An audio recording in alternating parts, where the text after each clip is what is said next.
Bismillahirrahmanirrahim. Assalamualaikum warahmatullahi wabarakatuh. Alhamdulillah, nahmaduhu wa nasta'inuhu wa nastaghfiruh wa na'udzu billahi min shururi anfusina wa min sayyiati a'malina. Man yahdihillahu fala mudilla lahu wa man yudlil fala hadiya lahu. Asyhadu an la ilaha illallah wahdahu la syarika lah wa asyhadu anna Muhammadan abduhu wa rasuluh sallallahu alaihi wa ala alihi wa sallam. Ya ayyuhalladzina amanu taqullaha haqqa tuqatih wa la tamutunna illa wa antum muslimun. Ya ayyuhan nasu taqu rabbakum Ya ayyuhan nasu taqu rabbakum alladhi khalaqakum min nafsin wahidah wa khalaqa minha zawjaha wa batha minhuma rijalan katsiran wa nisaa'a wattaqullaha alladhi tasaaluna bihi wal arham innallaha kana 'alaykum raqiba. Ya ayyuhalladzina amanu taqullaha wa qulu qawlan sadida yuslih lakum a'malakum wa yaghfir lakum dhunubakum wa man yuti'illaha wa rasulahu faqad faza fawzan 'azima. Amma ba'd, fa inna asdaqal hadithi kitabullah wa khairal hadi hadi Muhammadin sallallahu alaihi wa ala alihi wa sallam wa syarrul umuri muhdatsatuha wa kullu muhdatsatin bid'ah wa kullu bid'atin dhalalah wa kullu dhalalatin finnar. Jamaah sekalian kaum muslimin yang berbahagia, kita bersyukur kepada Allah tabaraka wa taala. Pada hari ini kita berada di Yaumul Aid, hari raya Idul Adha. Kita bersyukur kepada Allah atas segala macam nikmat yang Allah berikan kepada kita. Kita hari ini mampu beribadah kepada Allah, melaksanakan salat Idul Adha. Dan di waktu-waktu kemarin kita juga beribadah kepada Allah, khususnya di 10 hari pertama bulan Zulhijjah, di mana kita disyariatkan untuk berzikir, bertakbir mulai tanggal 1 Zulhijjah sampai tanggal 13 Zulhijjah. Kemudian di antara kita ada juga yang berpuasa sunnah semenjak tanggal 1 sampai tanggal 9 Zulhijjah, bahkan juga berpuasa Arafah tanggal 9 Zulhijjah. Dan kita juga alhamdulillah hari ini di antara kita berkorban. Kita berkorban menyembelih hewan korban yang Allah syariatkan kepada kita sebagai bentuk salah satu syukur kita kepada Allah. Salah satu bentuk syukur kita kepada Allah, kita menyembelih hewan korban. Dan menyembelih hewan kurban kita lakukan setahun sekali. Dan sebetulnya bukan hanya itu saja cara kita bersyukur kepada Allah, jamaah sekalian.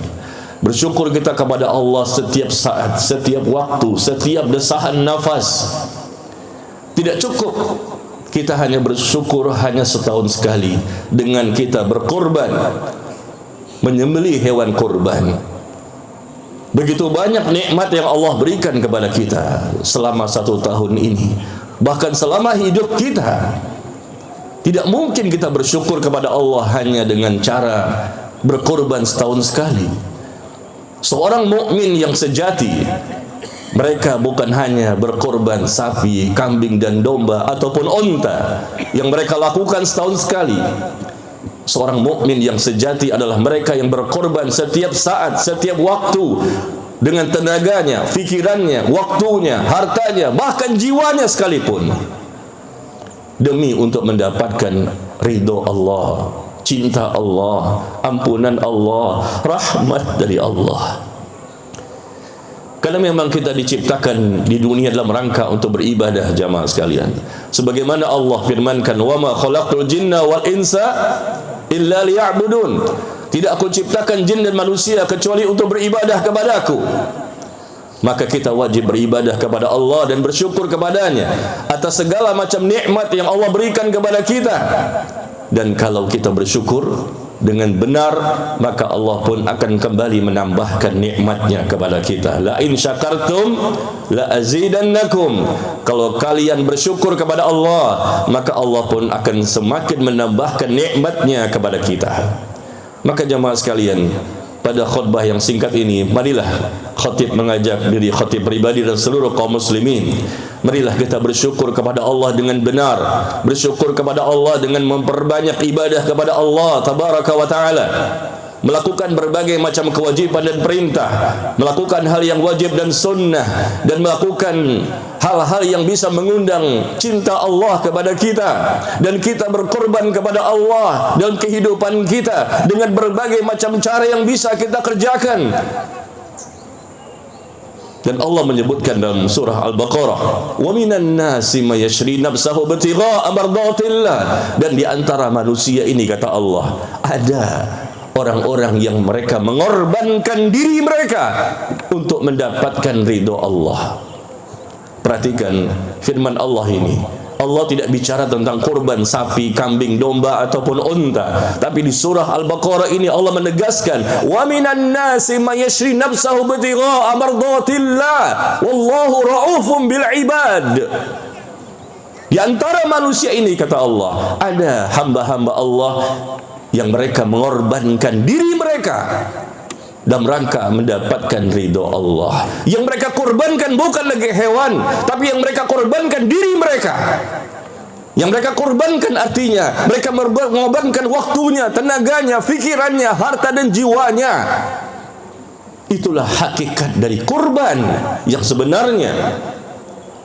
Dan Allah mensyariatkan untuk penyembelihan hewan kurban dalam rangka agar diketahui siapa yang benar keimanannya, siapa yang ikhlas dalam ketaatan kepadanya, siapa yang tulus untuk melakukan berbagai macam perintahnya. Sudahkah kita berkorban jamaah sekalian dalam hidup dan kehidupan kita sampai hari ini? Sudahkah kita berkorban selalu, setiap waktu, setiap saat, setiap desahan nafas? Karena Allah meskipun tidak butuh kepada kita, tetap kita butuh kepada Allah. Allah maha sempurna, Allah maha segala-galanya. Andai kata manusia di muka bumi ini kafir semuanya, andai kata tetap Allah maha sempurna dan Allah maha segala-galanya. Andai kata pun di muka bumi ini semuanya termasuk orang-orang bertakwa, tetap Allah maha sempurna dan Allah maha segala-galanya. Allah tidak butuh kepada makhluk, karena Allah yang menciptakan makhluk. Tapi yang kita yang butuh kepada Allah. Kita butuh mendapatkan keselamatan dunia dan akhirat. Kita butuh mendapatkan kebahagiaan dunia dan akhirat. Kita butuh dengan nikmat karunia, rezeki, anugerah dari Allah tabaraka wa ta'ala selama di dunia sampai ke akhirat. Kita butuh tambahan hidayah, kita butuh tambahan taufik, kita butuh tambahan ilmu yang bermanfaat, kita butuh dibimbing, diarahkan agar kita bisa memahami Islam, bisa mengamalkan Islam dan istiqamah di atas agama kita sampai akhir hidup kita. Bagaimana berkorbannya kita yang sebenarnya? Tentunya kita memperbanyak syukur kepada Allah dimanapun dan kapanpun, dan kita banyak berzikir kepada Allah. Jangan sampai kita terperdaya, tertipu dengan dunia yang sementara, tidak lama dan pasti kita akan tinggalkan. Allah tidak melarang kita untuk memiliki dunia. Allah tidak melarang kita untuk mencintai dunia yang kita senangi. Tapi Allah melarang kita mencintai dunia secara berlebihan, sehingga akhirnya melalaikan diri kita dengan akhirat, dan akhirnya kita pun rusak agamanya. Dunia hanya sarana yang bisa kita manfaatkan agar semakin banyak ganjaran dan pahala yang Allah berikan kepada kita. Jemaah sekalian, jangan sampai kita lalai. Korbankan diri kita untuk mendapatkan ridho Allah dengan kita cara menyembelih hawa nafsu dan syahwat kita yang selalu mengajak kepada kerusakan, dosa dan kemaksiatan. Kalau menyembelih hewan kurban, banyak orang yang bisa membeli hewan. Maaf, orang kafir pun bisa membeli hewan. Yang Allah inginkan kita membeli hewan dalam rangka kita bisa berkorban mengkorbankan diri kita, harta kita, kita sembelih hewan. Maksudnya kita juga menyembelih hawa nafsu kita, menyembelih syahwat kita yang selalu mengajak kepada dosa dan kemaksiatan. Kita sembelih cinta dunia kita yang sangat berlebihan agar kita mencintai akhirat, karena dunia bukan segala-galanya. Ala inna dunya mal'unah. Ketahuilah, kata Nabi SAW, dunia itu dilaknat.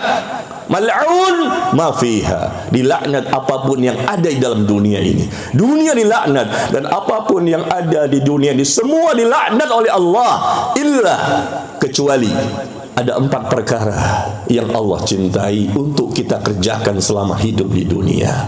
Dunia ini dilaknat dan apapun yang ada di dunia semua dilaknat kecuali 4 perkara: zikrullah, wa mawala, wa alimun, wa muta'allimun.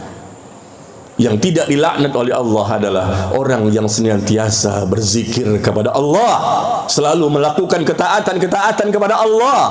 Mereka orang yang berilmu, paham tentang agamanya, wa muta'allimun, dan mereka pun senantiasa mempelajari agamanya. Ingat jemaah sekalian, 4 poin ini yang mesti kita kerjakan selama di dunia. Bentuk pengorbanan kita kepada Allah. Bukanlah cinta dunia menjadi tujuan kita yang hakiki, karena kita akan meninggalkan dunia. Kullu nafsin za'iqatul maut. Setiap yang bernyawa pasti akan merasakan kematian. Begitu kita meninggal dunia, hanya kain kafan, 3 helai kain kafan yang kita bawa ke alam kubur nanti. Adapun harta semua ditinggalkan, rumah ditinggalkan, mobil ditinggalkan, istri, suami, anak, orang tua ditinggalkan semuanya. Kita akan berpindah ke alam akhirat. Semuanya pasti akan mengalami kematian. Di sana hanya bermanfaat iman dan amal saleh. Iman dan amal saleh inilah yang kita perjuangkan selama di dunia. Dan iman dan amal saleh bagaimana bisa kita dapatkan kalau kita tidak bersyukur kepada Allah? Bagaimana iman dan amal saleh kita bisa raih kalau kita tidak berkorban kepada Allah? Bagaimana iman dan amal saleh bisa kita miliki kalau kita tidak cinta kepada Allah? Cinta kepada Allah merupakan cinta yang tertinggi, terbesar dan teratas. Bentuk syukur kita berterima kasih atas segala macam nikmat yang Allah berikan kepada kita. Kita mencintai Allah, mencintai pemilik nikmat yang telah banyak memberikan nikmat kepada kita, dan bersyukurnya bukan hanya setahun sekali. Inna a'tainakal kautsar fasalli li rabbika wanhar. Sesungguhnya kami telah berikan kepadamu nikmat yang banyak, maka dirikan solat dan berkorbanlah. Dirikan solat, berkorbanlah. Itu tujuan kita untuk beribadah selama di dunia. Wa ma khalaqtul jinna wal insa illa liya'budun. Tidak kuciptakan jin dan manusia kecuali untuk beribadah kepadaku. Sudahkah kita beribadah kepada Allah? Kalau sampai hari ini ternyata kita belum beribadah kepada Allah, ataupun sudah beribadah kepada Allah tapi tidak peduli dengan bagaimana cara beribadahnya, bagaimana cara beragamanya, tidak mau mengikuti sunnah Nabi SAW dan para sahabatnya, sembarangan dalam beribadah, tentunya itu semua menjadi sebab jika Allah tidak berikan hidayah akan mendapatkan hukuman nanti di dunia sampai ke akhirat nanti. Jamaah sekalian, dunia bukan segala-galanya. Keluarkan cinta dunia dari hati kita. Dunia di tangan kita dan akhirat berada di hati kita. Insya Allah kita mampu menjadi orang yang beriman dan beramal saleh. Dunia di tangan kita dan akhirat berada di hati kita. Insya Allah kita mampu menjadi orang yang bertakwa. Dunia di tangan kita, akhirat berada di hati kita. Insya Allah akhirnya kita mampu bersyukur dan berkorban kepada Allah selama hidup dan kehidupan kita di dunia ini. Allah tabaraka wa ta'ala berfirman, mempertanyakan kepada kita. Coba dengarkan bagaimana Allah firmankan di surah At-Taubah. Qul in kana aba'ukum wa abna'ukum wa ikhwanukum wa azwajukum wa ashiratukum wa amwalun iktaraftumuha wa tijaratun takhshawna kasalaha wa masakin tardawnaha ahabba ilaikum minallahi wa rasulih wa jihadin fi sabilih fatarabbasu hatta ya'tiyallahu bi amri wallahu la yahdil qaumal fasiqin. Di surah At-Taubah ayat ke-24, Allah mempertanyakan kepada kita. Coba bagaimana kita menjawabnya? Kata Allah, "Qul," katakanlah, jika bapak-bapakmu, orang tuamu, anak-anakmu, saudara-saudaramu, pasangan hidupmu, suami atau istri, dan kerabatmu, saudara yang kamu miliki, harta yang kamu usahakan, perniagaan yang kamu takut terjadi kerugian padanya, dan rumah-rumah yang kamu tempati, ternyata itu semua lebih kamu cintai dibandingkan cinta kepada Allah dan Rasulnya sallallahu alaihi wasallam dan berjihad di jalannya, maka tunggulah Allah akan datangkan keputusan kepada hamba tersebut dengan didatangkan hukuman dan musibah kepadanya. Sesungguhnya Allah tidak memberikan hidayah kepada orang-orang fasik. Lihat, Allah menyebutkan satu persatu cinta dunia yang kita lakukan sampai saat ini yang berlebihan sehingga mengalahkan cinta kita kepada Allah dan Nabi SAW. Ketika Allah mengatakan bapak-bapakmu, orang tuamu, anak-anakmu, saudara-saudaramu, istri dan suami yang kamu miliki, kerabat, saudara yang kamu miliki, harta yang kamu usahakan, perniagaan yang kamu takut kerugian dalamnya, dan rumah-rumah yang kamu tempati. Ini contoh-contoh semua dunia ini semuanya. Kalau ini semuanya lebih kamu cintai dibandingkan cinta kepada Allah dan Nabi sallallahu alaihi wasallam dan berjihad di jalan Allah, fatarabbasu, maka tunggulah, Allah pun akan datangkan hukuman kepada manusia tersebut. Apakah kita mau mendapatkan hukuman dari Allah di dunia sebelum di akhirat nanti? Karena dia lebih mendahulukan cinta dunia dibandingkan cinta kepada Allah dan Rasul sallallahu alaihi wasallam dan berjihad di jalan Allah. Ini makna korban, jamaah sekalian. Apakah betul kita sudah menyembelih hawa nafsu kita dan syahwat kita yang selalu mengajak kepada kemungkaran? Apakah kita sudah menyembelih cinta dunia yang berlebihan sehingga melalaikan akhirat dan merusak agama kita? Kita belum cinta kepada Allah, cinta kepada Rasulullah. Buktikan kita cinta kepada Allah dan cinta kepada Nabi SAW dalam hidup dan kehidupan kita, yaitu kita bersyukur kepada Allah, kita rela berkorban kapan saja dan di mana saja sesuai kemampuan kita, berkorban dengan waktu, tenaga, pikiran, harta, jiwa, apapun yang Allah berikan kepada kita, kita korbankan demi meraih ampunan Allah, demi meraih cinta Allah. Kalau Allah mencintai kita, jamaah sekalian, masya Allah, pasti bahagia. Kalau Allah mencintai kita, pasti kita selamat dunia akhirat. Kalau Allah mencintai kita, pasti kita banyak mendapatkan tambahan taufik dan hidayah. Kalau Allah mencintai kita, pasti kita semakin mudah untuk istiqomah, semakin mudah untuk menjadi orang bertakwa. Karena Allah selalu menjaga imannya, ilmunya. Allah senantiasa menjaga hatinya dan agamanya. Orang-orang terpilih karena dia mencintai Allah melebihi kecintaan kepada apapun. Apapun yang Allah cintai, maka dia cintai. Apapun yang Allah benci, maka dia pun membencinya. Subhanallah, cintanya karena Allah. Dan Allah menyebutkan di surah Al-Baqarah, walladzina amanu asyaddu hubban lillah. Dan orang-orang yang beriman itu, mukmin sejati, adalah orang-orang yang amat sangat besar rasa cintanya kepada Allah. Allah firmankan di surah Al-Baqarah ayat 165, walladzina amanu, dan orang-orang beriman itu yang benar-benar beriman, mukmin sejati, adalah orang-orang yang amat sangat besar rasa cintanya kepada Allah. Dia korbankan dunianya, hal-hal yang tidak bermanfaat, apalagi yang haram, hal yang makruh, yang syubhat, semua dia tinggalkan karena dia cinta kepada Allah. Dan Rasul sallallahu alaihi wasallam mengatakan, man ahabba lillah wa abghadha lillah wa a'ta lillah wa mana'a lillah faqad istakmala al-iman. Barang siapa yang cinta karena Allah, benci karena Allah, menerima karena Allah, dan menolak karena Allah, maka sempurnalah iman seseorang. Maka jamaah sekalian ini berbahagia. Malu kita kalau berbicara masalah syukur dan korban ini, karena kita belum bersyukur dengan sebenar-benarnya. Kita belum berkorban dengan sebenar-benarnya. Hanya hewan yang kita beli, karena kita mampu. Lalu ternyata na'udzubillah tidak sedikit kaum muslimin yang berkorban hewan ini, menampakkan, memamerkan hewan kurbannya dengan riya, dengan tidak ikhlas. Bagaimana bisa diterima oleh Allah? Sedangkan Allah hanya menerima amal yang dilakukan oleh orang yang bertakwa saja. Innama yataqabbalullahu minal muttaqin. Sesungguhnya Allah hanya menerima amal yang dilakukan oleh orang yang bertakwa saja. Orang yang tidak bertakwa Allah tidak terima amal kebaikan, karena niatnya ternyata tidak ikhlas, niatnya riya, sum'ah, ujub, sombong dan lain-lain. Hatinya berpenyakit, niatnya ingin dipuji oleh manusia, dipamer-pamerkan hewan kurbannya, dipamer-pamerkan demi mendapatkan semata-mata pujian dari manusia. Apa ini?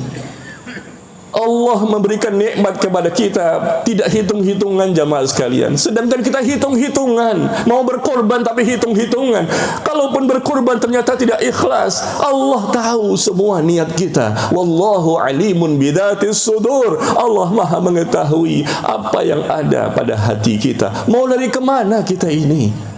Yastakhfuna minan nas wa yastakhfuna minallah. Mereka dapat bersembunyi dari manusia, tapi mereka tidak bisa bersembunyi dari Allah, karena Allah mengetahui zahir dan batin kita. Ayolah kita sungguh-sungguh, mari kita bersemangat, mari kita memiliki niat dan tekad yang kuat untuk berubah, berhijrah, bertaubat di jalan Allah. Kita mempelajari agama kita, mempelajari Islam, mempelajari sunnah Nabi SAW, datangi kajian-kajian yang mengajarkan tentang agama kita. Kalau kita masih malas, tidak semangat, tidak sungguh-sungguh untuk memperbaiki diri kita, sampai hari ini masih begini-begini saja, tidak ada tambahan iman, tidak ada tambahan ilmu, tidak ada semangat untuk mengamalkan Islam dan sunnah Nabi SAW, maaf, Anda belum dikatakan berkorban dengan sebenarnya. Meskipun barangkali dia berkorban 10 ekor sapi, tapi ternyata tidak mau berubah, tidak mau berhijrah, tidak mau bertobat, tidak mau semakin taat kepada Allah dan Rasul sallallahu alaihi wasallam, masih mencintai dunia, dunia segala-galanya, pagi, siang, sore, malam, dunia, dunia dan dunia yang jadi pikirannya, menjadi obsesinya, menjadi tujuannya. Subhanallah, dunia hanya sebentar, dan Rasul mengatakan dunia dilaknat semuanya. Lalu kenapa kita prioritaskan dunia segala-galanya? Kita boleh memiliki dunia, kita cari dunia karena sedang hidup di muka bumi ini, silakan. Tapi jangan habiskan semuanya untuk dunia. Wabtaghi fima ataqallahu darul akhirah wa la tansa nasibaka minad dunya. Kata Allah tabaraka wa taala, cari akhirat, cari kebahagiaan di akhirat, cari keselamatan di akhirat dengan nikmat-nikmat yang Allah berikan kepadamu.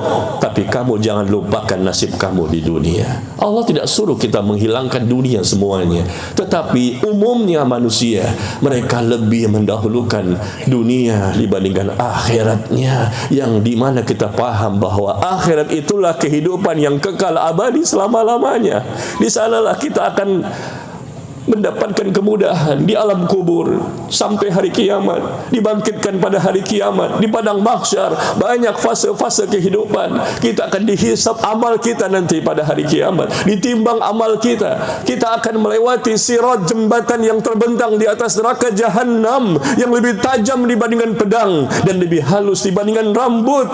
Tidakkah kita memiliki rasa takut bahwa kita akan mengalami peristiwa-peristiwa seperti ini? Bagaimana ketika nanti mati? Apakah husnul khatimah atau su'ul khatimah? Orang yang selamat di akhirat, orang yang selamat di alam kuburnya, orang yang selamat di alam kubur, orang yang selamat ketika datangnya kematian kepadanya, dia mendapatkan husnul khatimah, dia mendapatkan ampunan Allah. Dan orang yang selamat ketika menghadapi kematian adalah orang-orang yang mereka banyak berkorban untuk mempersembahkan ibadahnya kepada Allah tabaraka wa ta'ala. Pagi, siang, sore dan malam mereka beribadah, diniatkan semua aktivitasnya karena Allah semata, agar Allah semakin mencintainya, agar Allah semakin meridhoinya, agar Allah semakin merahmatinya, agar Allah semakin mengampuni dosa-dosanya. Maka manfaatkan sisa umur kita, tinggal sisa-sisa usia sebetulnya. yang muda dan tua sama, semua akan mengalami kematian dan semuanya sama, tinggal sisa-sisa usia. Kita tidak tahu, bisa jadi sebentar lagi ada di antara kita ini cabut nyawanya oleh malaikat maut. Mungkin besok, mungkin lusa, mungkin tahun depan, mungkin 10 tahun yang akan datang.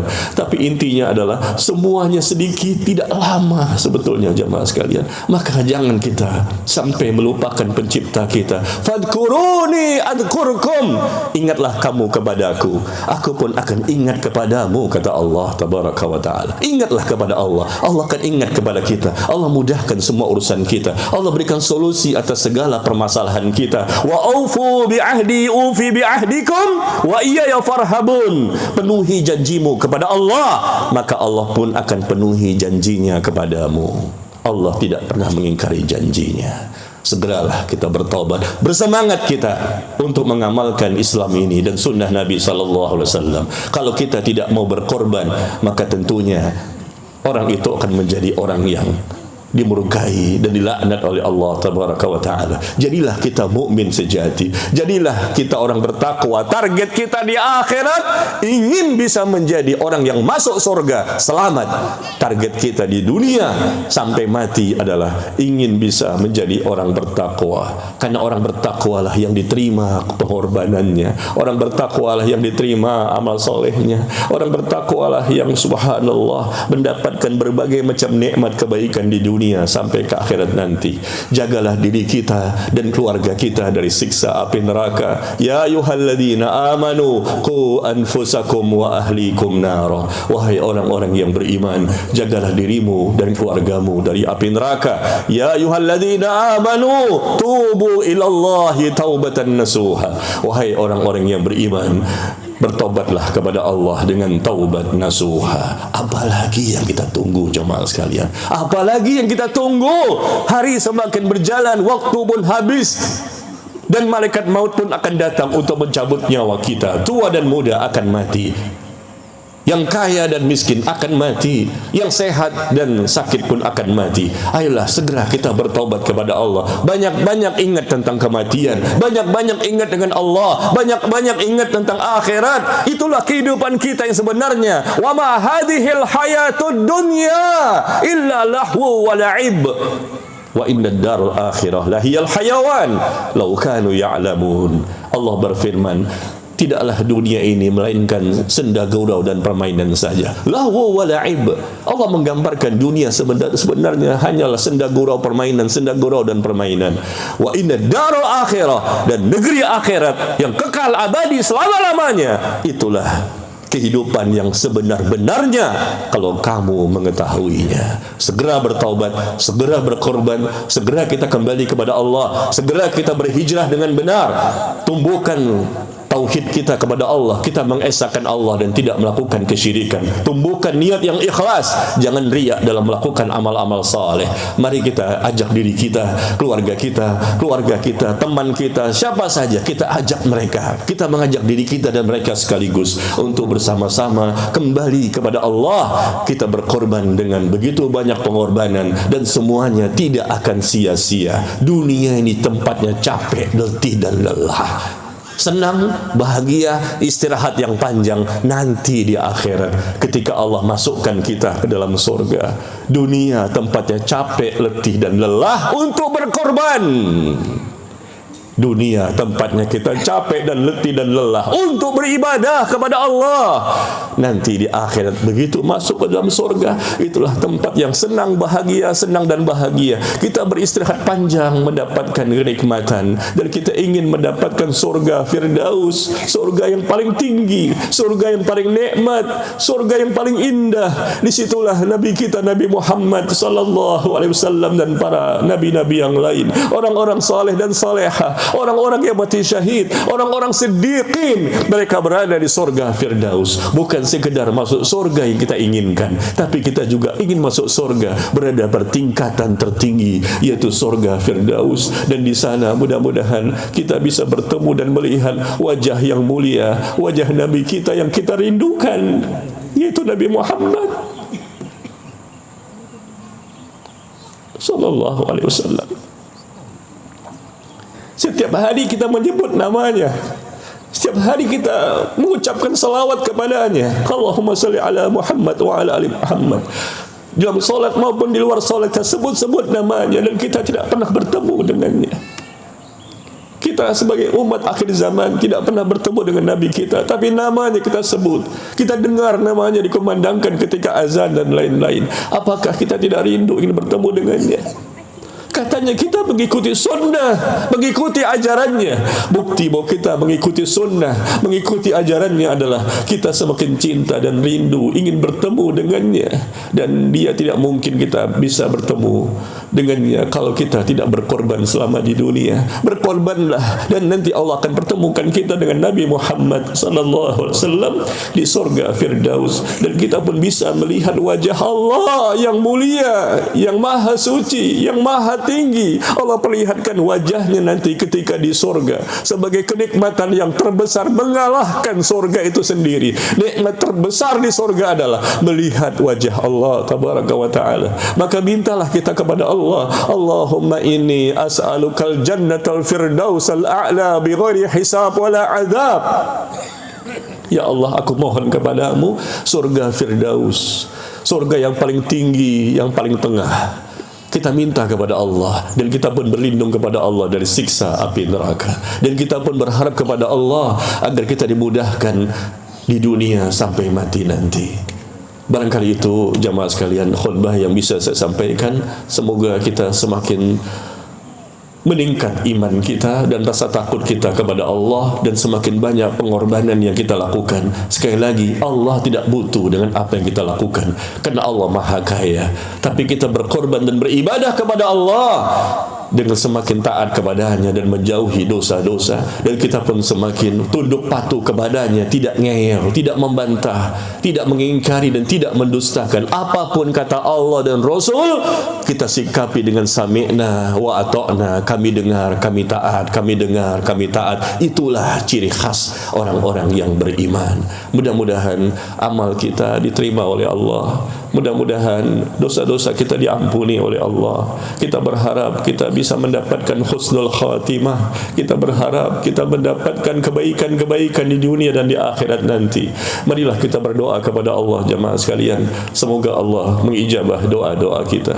Alhamdulillahirabbil alamin. Hamdan katsiran thayyiban mubarakan fihi kama yuhibbu rabbuna wa yarda. Wa nusalli wa nusallim ala nabiyyina Muhammad wa ala alihi wa ashabihi ajma'in. اللهم اغفر لنا ولوالدينا وارحمهم كما ربيانا صغارا. اللهم اغفر لنا ولوالدينا وارحمهم كما ربيانا صغارا.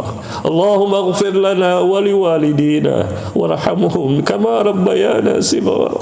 اللهم اكرمنا بالتقوى والاستقامة. اللهم اهدنا الى صراطك المستقيم. اللهم اهدنا الى صراطك المستقيم. اللهم إنا نسألك الهدى والتقى والعفاف والغنى. اللهم أعنا على ذكرك وشكرك وحسن عبادتك. اللهم ارحمنا، اللهم اغفر لنا، اللهم سلمنا. اللهم أنت الله لا إله إلا أنت، أنت الغني ونحن الفقراء. أنزل علينا الهداية، أنزل علينا السكينة، أنزل علينا الرحمة، أنزل علينا المغفرة برحمتك يا أرحم الراحمين. اللهم إنا نسألك الجنة الفردوس الأعلى بغير حساب ولا عذاب. اللهم إنا نسألك الجنة، اللهم إنا نسألك الجنة الفردوس الأعلى بغير حساب ولا عذاب. اللهم أجرنا من النار، اللهم أجرنا من النار، اللهم أجرنا من النار. اللهم أعتق رقابنا من النار. اللهم أعتق رقابنا آبائنا وأمهاتنا من النار برحمتك يا أرحم الراحمين.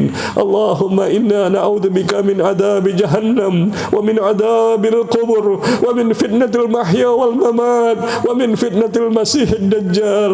اللهم إنا نسألك حسن الخاتمة ونعوذ بك من سوء الخاتمة. اللهم إنا نسألك حسن الخاتمة ونعوذ بك من سوء الخاتمة. اللهم هون علينا علينا في سكرات الموت اللهم هون علينا في سكرات الموت اللهم هون علينا في سكرات الموت اللهم يا حي يا قيوم برحمتك نستغيث أصلح لنا شأننا كله ولا تكلنا إلى أنفسنا طرفة عين اللهم يا أرحم الراحمين يا حي يا قيوم يا ذا الجلال والإكرام تقبل منا إنك أنت السميع العليم وتب علينا إنك أنت التواب الرحيم اللهم ربنا ظلمنا أنفسنا وإن لم تغفر لنا وترحمنا لنكونن من الخاسرين ربنا لا تزغ قلوبنا بعد إذ هديتنا وهب لنا من لدنك رحمة إنك أنت الوهاب اللهم اجعلنا من المتقين اللهم اجعلنا من الفائزين اللهم اجعلنا من الصابرين اللهم اجعلنا من المخلصين برحمتك يا أرحم الراحمين اللهم ربنا آتنا في الدنيا حسنة وفي الآخرة حسنة وقنا عذاب النار وقنا عذاب النار وقنا عذاب النار برحمتك يا أرحم الراحمين اللهم يا الله اللهم تقبل منا إنك أنت السميع العليم وتب علينا إنك أنت التواب الرحيم وصلى الله على نبينا محمد وعلى آله وأصحابه أجمعين والحمد لله رب العالمين تقبل الله منا ومنكم والسلام عليكم ورحمة الله وبركاته